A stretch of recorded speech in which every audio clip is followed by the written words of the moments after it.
तो कैसे हैं आप सब लोग। तो हम पढ़ रहे थे लॉसेस इन द ट्रांसफार्मर को, हमारे यूनिट नंबर 3 जो कि है मैग्नेटिक सर्किट और ट्रांसफार्मर में। तो आज हम देखने वाले हैं सेकंड टाइप के लॉस को, जो कि था हमारा वाइंडिंग लॉस। ठीक है, और वाइंडिंग लॉस को हम कॉपर लॉस भी कहते हैं। क्यों कहते हैं कॉपर लॉस, ये हम आगे अभी जानेंगे। तो ध्यान दें और ढंग से समझें, बड़ा ही इम्पोर्टेंट लॉस है हमारे ट्रांसफार्मर के अंदर। तो ध्यान दें, the loss in the winding of the loss in the winding of the transformer are called winding loss। जो लॉस ट्रांसफार्मर के अंदर, जो भी लॉस हमारे किस में होते हैं, वाइंडिंग में होते हैं। किस में होते हैं, वाइंडिंग में होते हैं। किसकी, ट्रांसफार्मर की। I repeat, the loss in the winding of the transformer, जो भी लॉस हमारे वाइंडिंग में होते हैं, किसकी, ट्रांसफार्मर की, आर कॉल्ड वाइंडिंग लॉस। उसे हम क्या कहते हैं, वाइंडिंग लॉस कहते हैं। The winding is the winding is generally made by the copper. जो हमारी वाइंडिंग है वो बनी होती है जनरली हमारे ट्रांसफार्मर के अंदर कॉपर की। आई repeat, winding is made generally bye the copper. ठीक है, हमारी किससे बनी होती है, कॉपर की बनी होती है। जनरली जो हम ट्रांसफार्मर यूज़ करते हैं उसके अंदर जो वाइंडिंग होती है वो किसकी होती है, कॉपर की। So it is called copper loss. So इसीलिए हम वाइंडिंग लॉस को कॉपर लॉस भी कहते हैं। I repeat, winding of the transformer generally made by the copper, so it is called copper loss. इसीलिए हम इसे क्या कहते हैं, कॉपर लॉस भी कहते हैं। अब आगे ध्यान दें, it is denoted by PC. हम इसे पीसी से डिनोट करते हैं, P for loss, C for copper. तो हम कह सकते हैं कॉपर लॉस। ठीक है, इसे हम पीसी से डिनोट करते हैं। अब देखो जरा ध्यान दो, ड्यू टू करंट आई की वजह से and resistance R of the winding. अब देखो हमारी जो कॉइल है, ठीक है, अगर हम बात करें प्राइमरी वाइंडिंग है हमारी, सेकेंडरी वाइंडिंग है हमारी। ठीक है, तो प्राइमरी वाइंडिंग की बात करूं या सेकेंडरी वाइंडिंग की बात करूं, अब वाइंडिंग है तो उसके अंदर कुछ करंट फ्लो होगा। अब कुछ करंट होगा फ्लो तो वहाँ पे कुछ रेजिस्टेंस भी होगा। भाई तैसी बात है, करंट होगा तो रेजिस्टेंस होगा, क्योंकि जहाँ पर करंट फ्लो होता है वहाँ रोकने के लिए रेजिस्टेंस तो ऑब्वियस होता ही होता है। ठीक है, तो प्राइमरी वाइंडिंग और सेकेंडरी वाइंडिंग में हमारा रेजिस्टेंस और करंट दोनों चीज़ें होंगी। ठीक है, तो current I and resistance R of the winding, the power loss I square R. अब देखो करंट आई फ्लो हो रहा है, रेजिस्टेंस जो है वाइंडिंग का वो आर है। ठीक है, तो वहाँ पर पावर का लॉस होगा। क्या, किसका लॉस होगा, पावर का लॉस होगा। That is power equals to क्या होता है, आई स्क्वायर आर। अगर मैं करंट और रेजिस्टेंस की फॉर्म में बात करूं तो हमने पढ़ा है कि पावर बराबर क्या होता है, आई स्क्वायर आर। ये आपने छोटी क्लासेस में पढ़ा होता है। It means 10th 11th 12th वहाँ पर आप ये सब चीज़ें पढ़ के आए होते हैं। ठीक है, तो देखो करंट बह रहा था I and resistance is R of the winding, then the power loss I square R. तो हमारी वहाँ पे क्या होगी, पावर का लॉस होगा, जो कि है हमारा I square R. Happen in the winding is called copper loss. क्या होता है, ये जो लॉस है पावर का loss is happening in the winding, ये हमारी कहाँ पे होता है, वाइंडिंग के अंदर होता है, इज कॉल्ड कॉपर लॉस। और इसी को हम क्या कहते हैं, कॉपर लॉस। ठीक है, the transformer consist of two winding. हमारे ट्रांसफार्मर जो होता है वो दो वाइंडिंग को कंसिस्ट करता है। मतलब ट्रांसफार्मर के अंदर दो वाइंडिंग हमारी प्रेजेंट होती हैं। पहली की मैं बात करूँ तो पहली है primary and the second is secondary. I repeat, transformer consist two type of winding, that is primary winding and other is secondary winding.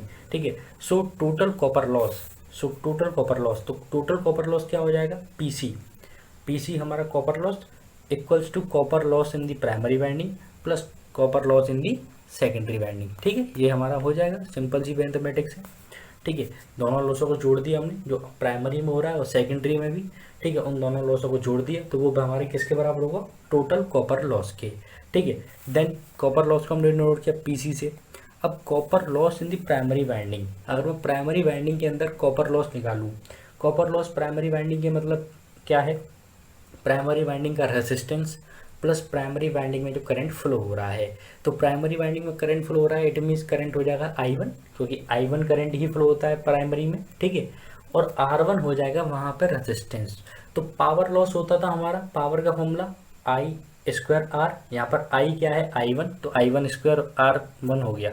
I repeat, power loss होता था, पावर लॉस का फॉर्मूला होता है आई स्क्वायर आर, यहाँ पर आई की value हो जाएगी I1, तो यहाँ पे हो गया I1² और R की वैल्यू हो जाएगी R1। तो यहाँ पर copper loss in the primary winding हमारा हो गया I1² R1। ठीक है, ऐसे ही मैं बात करूँ copper loss in the secondary winding, then ये हो जाएगा I2² R2। ठीक है, I2 कैसे समझ में आया, क्योंकि हमारे सेकेंडरी वाइंडिंग के अंदर जो करंट फ्लो होता है दैट इज I2। तो यहाँ पर करंट हो जाएगा I2² और सेकेंडरी वाइंडिंग का जो रेसिस्टेंस होता है वो होता है R2, तो वो क्या हो जाएगा R2।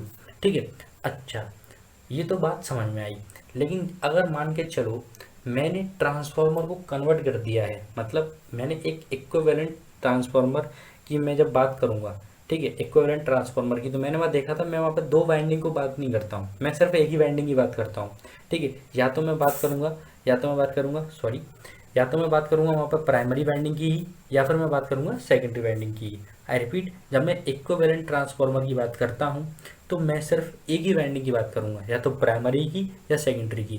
तो अगर मैं दूसरी भाषा में कहूँ तो मैं ये कहूँ कि जब मैं रेफर्ड वाली चीज़ों की बात करूँगा, जब मैं ट्रांसफार्मर को रेफर्ड करूँगा प्राइमरी के लिए या सेकेंडरी के लिए, तो मैं सिर्फ एक ही चीज़ों की बात करूँगा, या तो प्राइमरी वाली टर्म्स की बात करूँगा या सेकेंडरी वाले टर्म्स की बात करूँगा। तो मान के चलो total copper loss when transformer refer to primary, मान के चलो हमें कॉपर लॉस बताना है जब हम ट्रांसफार्मर को रेफर कर रहे हैं किसकी तरफ, प्राइमरी की तरफ।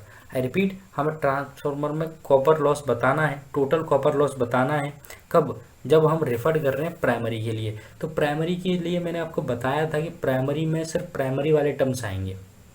ठीक है, वहाँ पर हम R2 का कोई जिक्र नहीं करेंगे, R2 को कन्वर्ट कर देते हैं प्राइमरी में। कन्वर्ट कैसे करते थे ये सारी चीज़ें मैं डिस्कस पीछे कर चुका हूँ।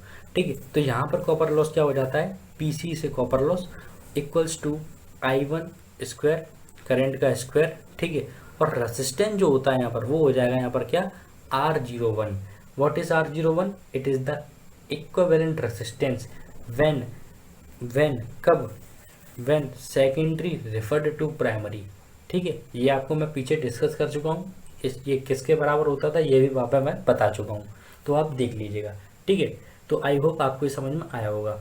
अगर यहीं पे मैं केस को उल्टा कर दूँ, मीन्स अगर मैं यहाँ पर बात कर दूँ total copper loss when transformer refer to secondary, अगर मैं बात कर दूँ टोटल कॉपर लॉस की जब हम ट्रांसफार्मर को रेफर कर रहे हैं किसकी तरफ, सेकेंडरी की तरफ। पहले प्राइमरी कर रहे थे, अब रेफर कर रहे हैं सेकेंडरी, तो बस हल्का सा चेंज होगा, PC बराबर I2²। ठीक है, I2 का स्क्वायर, क्योंकि करंट हो गया यहाँ पर I2, सेकेंडरी में करंट होता है I2, और रेसिस्टेंस हो जाएगा R02। What is R02? It is the net equivalent resistance when primary refer to secondary. ठीक है, कब, जब हम प्राइमरी को रेफर करते हैं सेकेंडरी की तरफ। R02 किसके बराबर होता है ये मैं आपको पीछे डिस्कस कर चुका हूँ, तो आप वहाँ पर देख लीजिएगा जिसने भी वीडियो नहीं देखी है।